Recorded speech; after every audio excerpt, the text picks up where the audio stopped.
Imagina só, você liga para o seu marido desesperada porque seu bebê está com febre alta, quase não consegue respirar, e ele responde: é só um bebê sendo bebê. No dia seguinte, ele acorda e descobre que a empresa milionária dele agora tem o nome da esposa no papel. Parece roteiro de filme, né? Mas essa história aconteceu de verdade. E cara, quando você souber como ela fez isso, você vai ficar de boca aberta. Porque não foi sorte, não foi acaso. Foi um plano tão perfeito que daria inveja até no Sherlock Holmes. Então pega seu café, se ajeita na cadeira porque essa história vai te deixar grudado na tela pelos próximos 20 minutos. E eu te garanto uma coisa. Depois de ouvir essa, você nunca mais vai subestimar a força de uma mãe determinada. Nossa protagonista se chama Isabella Rossi. Nome bonito, né? Mas não se deixe enganar pela aparência delicada. Isabella era arquiteta formada pela Columbia, uma das melhores universidades dos Estados Unidos. Ela tinha seu próprio escritório, projetos incríveis, era reconhecida no mercado. Aí apareceu Marcus Thorne na vida dela. Marcus era aquele típico empresário arrogante que achava que o mundo girava ao redor dele. Mas no começo, ele era diferente. Chegou para Isabella com um papo lindo. Você e eu, easy. Você desenha, eu construo.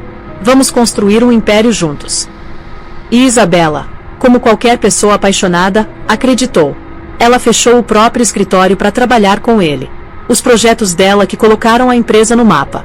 Mas o nome dela nunca apareceu em lugar nenhum. Era sempre Thorne Developments, nunca Rossi Thorne ou algo assim. Quando veio o casamento, veio também aquele papo. Agora você pode relaxar, aproveitar a vida, ser mãe. E Isabella, cansada de lutar por reconhecimento, aceitou. Grande erro. Porque Marcus não queria uma parceira. Ele queria uma troféu. Uma esposa bonita para aparecer nos eventos sociais, cuidar da casa, criar o filho, e ficar quietinha no canto.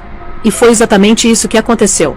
Isabella virou a esposa perfeita do empresário bem-sucedido. Deixou de ser arquiteta para ser nada. Mas aí, meu amigo, é que a coisa fica interessante. Numa terça-feira à noite, o bebê deles, Léo, de apenas 10 meses, começou a passar mal. E quando eu digo passar mal, é passar mal mesmo. Febre de 40 graus, dificuldade para respirar, aquela situação que qualquer pai ou mãe fica desesperado. Isabella ligou pro Marcus. 1 vez, 2 vezes, 3 vezes. Na primeira ligada, ele respondeu irritado. Tô no meio de um discurso, Isabella. Isso pode esperar. Não pode. O Léo tá com 40 de febre e não consegue respirar direito. Você chamou o médico. Ele disse para ir pro hospital se a respiração piorasse. E piorou. Eu acho que sim. Marcus, eu preciso que você venha. Não quero ir sozinha. E aí vem a frase que mudou tudo. Você tá exagerando como sempre. É só um bebê sendo bebê. Dá o remédio e pronto. E desligou na cara dela. Agora para e pensa comigo. Seu filho de 10 meses, mal conseguindo respirar, febre altíssima. E o pai fala é só um bebê sendo bebê. Isabella tentou ligar mais 2 vezes. A segunda foi direto pro correio de voz. Na terceira, ele atendeu, claramente irritado, com barulho de festa no fundo. Marcus, por favor. Isabella, tô numa gala importante. Para de drama. É só dar o Tilenol. E desligou de novo. Nesse momento, Isabella teve uma revelação. Não era só sobre o bebê doente. Era sobre tudo. Sobre anos sendo tratada como empregada na própria casa. Sobre ter aberto mão da carreira por um homem que nem ligava se o filho deles morresse. Ah, e tem mais um detalhe. Isabella sabia que Marcus não estava só numa gala. Ele estava com a amante. Sienna Vance. Assistente de marketing de 24 anos, toda ambiciosa, toda sem caráter. Isabella sabia da história há meses. Perfume estranho nas roupas do Marcus, segundo o celular que ele achava que ela não sabia, reuniões de trabalho que viravam madrugada.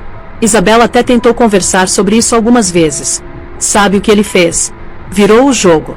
Disse que ela estava sendo paranoica, histérica, que era uma dona de casa entediada inventando coisa. Sua vida é uma férias permanente, Isabella. Fica aí cuidando da casa, do bebê, organizando o jantarzinho, e ainda reclama. Imagina ouvir isso do cara que você abriu mão de tudo para apoiar. Mas naquela noite, com Léo nos braços, queimando de febre, Isabella entendeu uma coisa. Ela não era mais aquela mulher frágil que aceitava qualquer coisa. Ela era mãe. E mãe não perdoa quem coloca o filho em risco. Ela pegou o bebê, colocou no carro, e foi pro hospital sozinha. No pronto-socorro, o médico foi claro. A senhora fez certo em trazer ele. É um caso grave de vírus respiratório. Mais algumas horas em casa e poderia ter sido muito pior. Poderia ter sido muito pior. As palavras do médico ecoaram na cabeça da Isabela. O é só um bebê sendo bebê do Marcos não foi só grosseria. Foi quase uma sentença de morte pro próprio filho.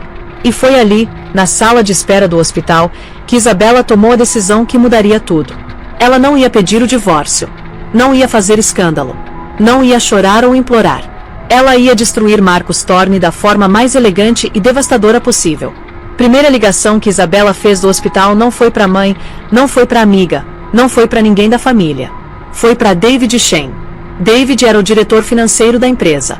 Um cara brilhante com números, super leal, trabalhava com Marcos desde o começo. Mas Marcos tinha acabado de passar ele pra trás numa promoção. Prometeu fazer ele sócio há anos e nunca cumpriu. David atendeu preocupado. Isabela, tá tudo bem? Não, David. Mas vai ficar. Preciso te ver amanhã de manhã. É sobre o Marcos. Pausa. David era esperto. Sabia que alguma coisa grande estava rolando. Sobre o que especificamente? Sobre a fundação da empresa. Descobriu uma falha crítica na estrutura. Uma falha que o Marcos parece ter esquecido. Outra pausa. Mais longa. O financiamento do Parkid Tower. Isabela sorriu pela primeira vez na noite. Exatamente. Agora vou te contar o segredo que mudou tudo. 10 anos atrás, quando Marcos estava começando a empresa, ele precisava de 30 milhões de dólares para um projeto. Nenhum banco quis emprestar. Ele estava desesperado, quase falindo. Isabela ofereceu dinheiro. Mas não foi ela que emprestou diretamente. Foi um fundo fiduciário que o avô dela tinha deixado, e ela era a única administradora. Marcos assinou o contrato sem nem ler direito. Tava tão desesperado que assinaria qualquer coisa. Só que Isabela, lembra que ela era arquiteta. Arquiteto não pensa só em como construir. Pensa em como derrubar também. O contrato tinha umas cláusulas muito interessantes.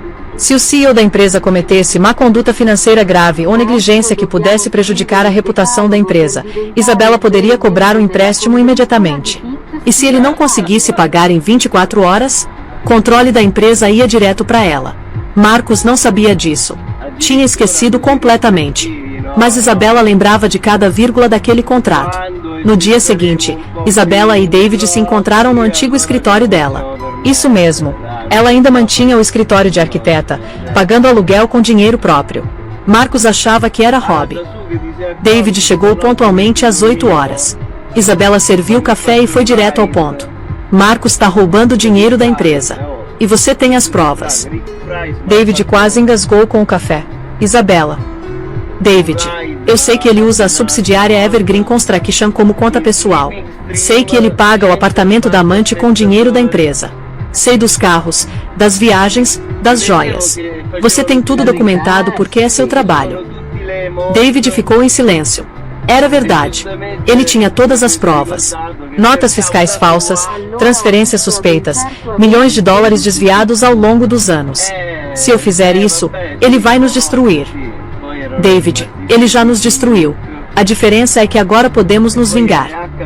Isabela mostrou o contrato do empréstimo. David leu tudo, 2 vezes, 3 vezes. Isso é genial. Não é genial. É justiça. Próxima parada, escritório de advocacia. Mas não qualquer escritório. Isabela foi atrás de Arrie Gable, a advogada que tinha redigido o contrato original a pedido do pai dela. Arrie era aquele tipo de advogada que resolve problemas sem fazer barulho. Escritório discreto, clientela seleta, eficiência cirúrgica.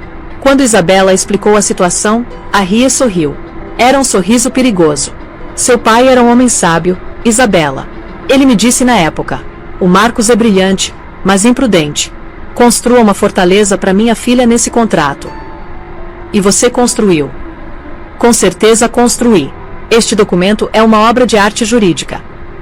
O plano que Arrie elaborou era de uma simplicidade brutal. David compilaria todas as evidências de fraude numa pasta digital. Arrie prepararia 2 documentos, um cobrando o empréstimo por má conduta financeira, outro executando a transferência de controle da empresa. Timing era tudo. Marcos voltaria de Aspen numa terça-feira às 17 horas. Ele iria direto para o apartamento da amante, não passaria no escritório. Às 19 horas em ponto, David enviaria as evidências por e-mail para todos os membros do conselho. Um minuto depois, a RIA protocolaria a transferência de controle.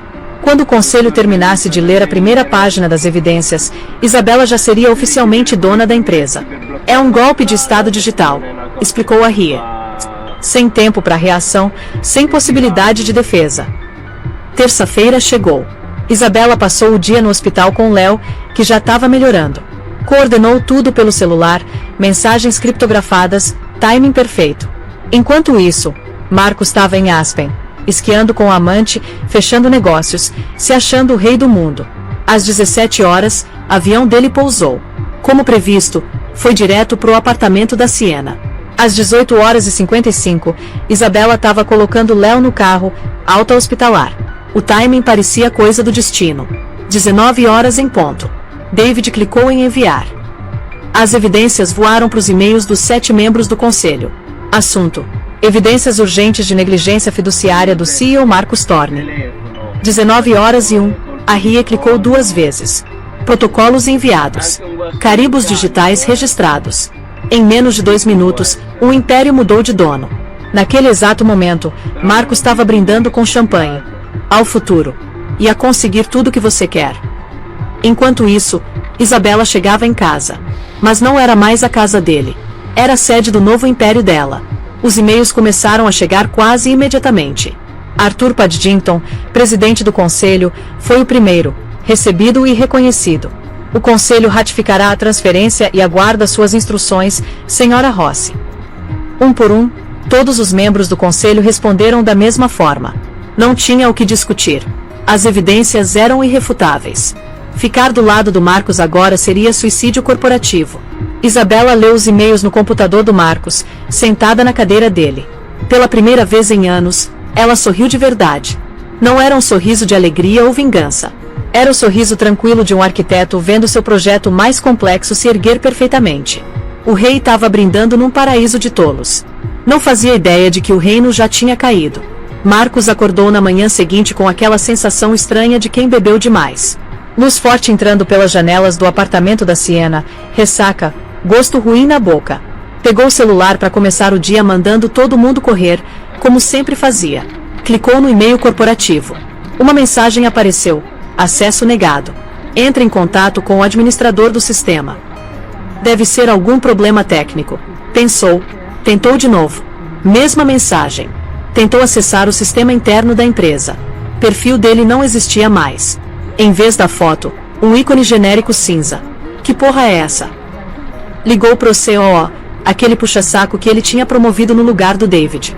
Marcos. Meu Deus. Onde você tá? Que tá acontecendo? Frank, que você tá falando? Porque eu tô bloqueado de tudo.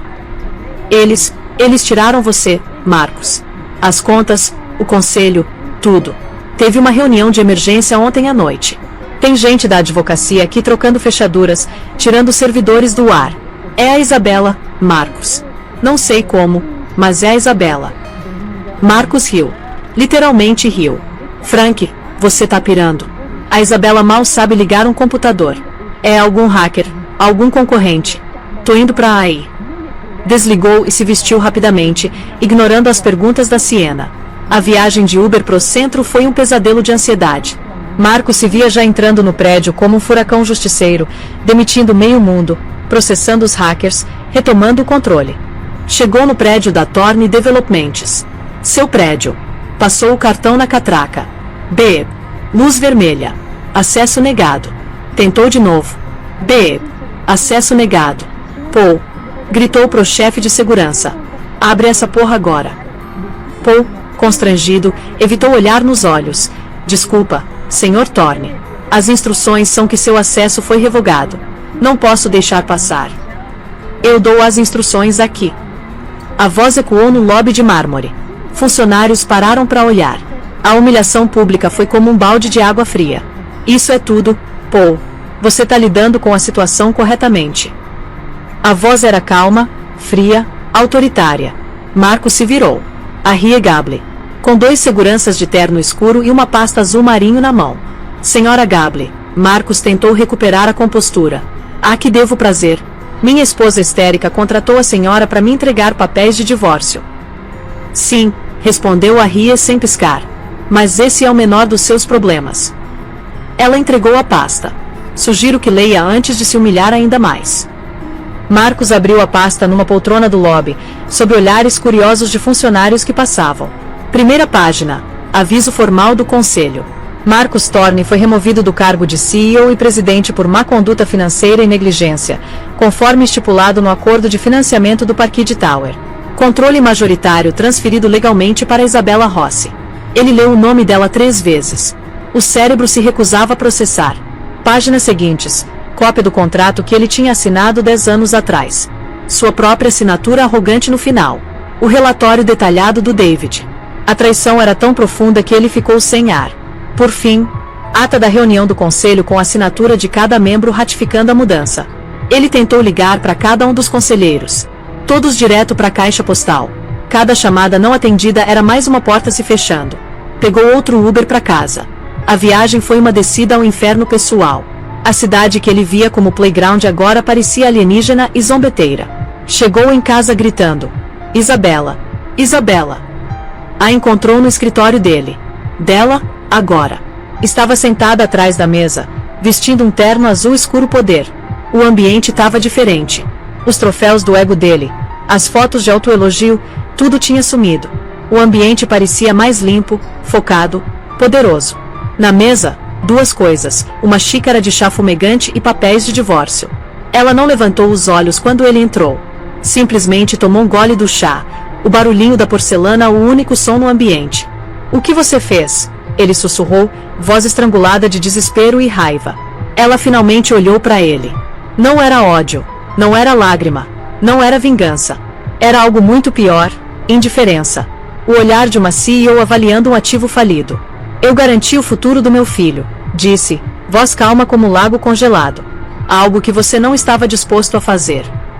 Essa é minha empresa, minha vida. Ele berrou, batendo os punhos na mesa. Pelo contrário, ela apontou para um documento grosso. É perfeitamente legal. Sua assinatura está em cada página. E quanto à sua vida, você fez suas escolhas, Marcos. Você escolheu a gala. Escolheu a amante. Escolheu dizer que os medos de uma mãe não importavam. Você disse que ele era só um bebê. Bom, isso aqui é só uma empresa, ponto. Ela empurrou os papéis de divórcio para ele. Assine. São excepcionalmente generosos. Você vai ficar com mais que suficiente para recomeçar. Terá visitação supervisionada com o Léo, dependendo do seu comportamento. Se assinar, tudo fica em silêncio. Se brigar comigo. Ela bateu na pasta com as evidências do David. Isso vai para o Ministério Público, e te garanto que eles serão bem menos generosos que eu. Marcos olhou para ela, realmente vendo-a pela primeira vez em anos. A esposa submissa tinha desaparecido. No lugar estava uma rainha, uma titã, uma mulher feita de ferro e gelo. E finalmente entendeu. Não foi derrubado por um inimigo. Foi derrubado por uma consequência que ele mesmo criou. Você tá feliz agora? Ele sussurrou. Felicidade não é o objetivo. Isabella respondeu, voz firme como pedra. Segurança é liberdade, é meu filho e eu estamos seguros agora, e eu finalmente sou livre. Com mão trêmula, ele assinou os papéis. A assinatura, normalmente ousada e confiante, saiu tremida, quase ilegível. Estava assinando a própria rendição. Você deveria ir, Marcos. A nova equipe de segurança chega em 1 hora para trocar as fechaduras. Ele saiu cambaleando, um homem apagado. Os dias seguintes foram uma aula de transição controlada. A primeira reunião geral da Isabella foi no auditório principal da empresa. Quando ela subiu no palco, uma onda de sussurros percorreu a multidão ansiosa. Eles viam a mulher das páginas sociais, a esposa bonita do CEO. Esperavam um discurso choroso, vingativo, ou uma figura incompetente. Estavam errados. Vestindo um terno cinza carvão impecável, ela irradiava autoridade tranquila e inabalável. Bom dia. Meu nome é Isabella Rossi. Antes de ser esposa ou mãe, eu era arquiteta. Meus projetos para o Parquide Tower e o edifício Meridian são a base do sucesso inicial desta empresa. Não estou aqui para substituir Marcos Thorne. Estou aqui para reclamar a visão original desta empresa: inovação, qualidade e integridade. Ela foi direta e decisiva. Anunciou que o projeto superalavancado Lakeside Elysian seria suspenso indefinidamente, e os recursos redirecionados para uma iniciativa de construção verde que Marcos tinha ridicularizado no ano anterior. Anunciou a promoção do David a COO, com aplausos genuínos de quem conhecia o valor dele. Respondeu perguntas do chão com profundidade de conhecimento que deixou os céticos boquiabertos. Ela não era só uma nova chefe.